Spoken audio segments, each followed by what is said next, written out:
It's time for a very special blame game on the Stream Meme Dream Team, aka Delta Fox. You guys wanted it, so here it is. First off, we have to talk about the roster lineup. As you guys clearly and correctly called out, the big issue with this team was the role selection of their three mid laners. With Skara in the jungle and Shifter at support, this team had no chance of winning any series. As you guys astutely pointed out, the correct lineup would have been to put Voyboy in the top lane, Dyrus in the jungle, Skara to support, and Shifter to the mid lane. See, the big problem with this team was that not enough people were playing positions that they were uncomfortable with, as the existing roster only had 2 people off role. They needed to displace even more people off the main role, as fans correctly pointed out, and that would have solved the vast majority of the problems that this team faced. The blame is 100% correct. While we're on the topic of role swapping Dyrus, we gotta talk about the fact that he died to literally every gank imaginable. Even when he was playing full time, he occasionally died to more stuff than he should have, and I can't believe that time off from a competitive setting and playing exclusively solo queue somehow made this problem worse. It's almost like coordinated teams are better about exploiting potential opportunities, and Dyrus wasn't used to needing to back off when pressured.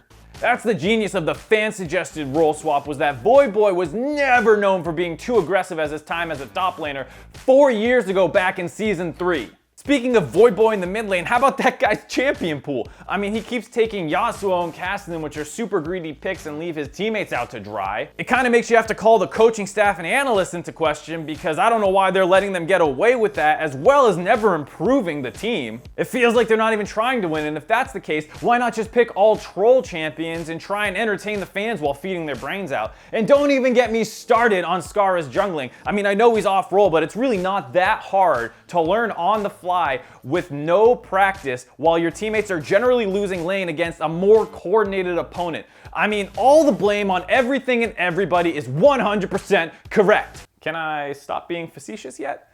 Just to be clear, everything I was just saying was a parody. I don't think the fan-suggested role swap would have turned out any better.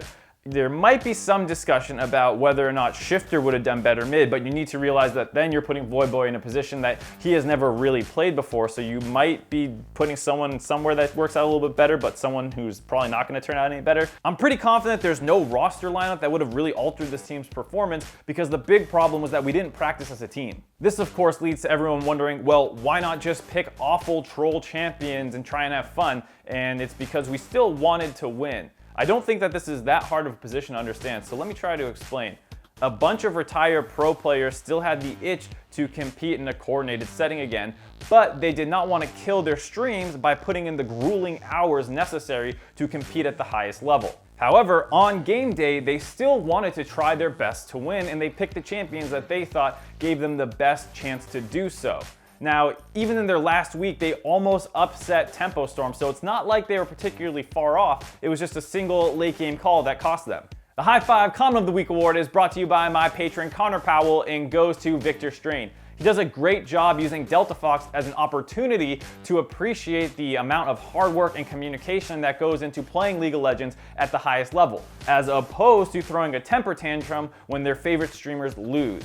If there's one lasting takeaway and impression that you can get from Delta Fox, I hope it's this. That does it for the Blame Game special on Delta Fox. Even with them out, the NACS marches on. Tune in tonight to see who will advance out of the finals, and I'll see you guys there. I apologize for my absence on YouTube recently, but I've been helping launch another channel. It's called Offline TV, and it features a bunch of streamers and League content creators. It doesn't focus on gameplay though, as our latest video took them all out boxing. Please give it a chance and follow the channel if you like it.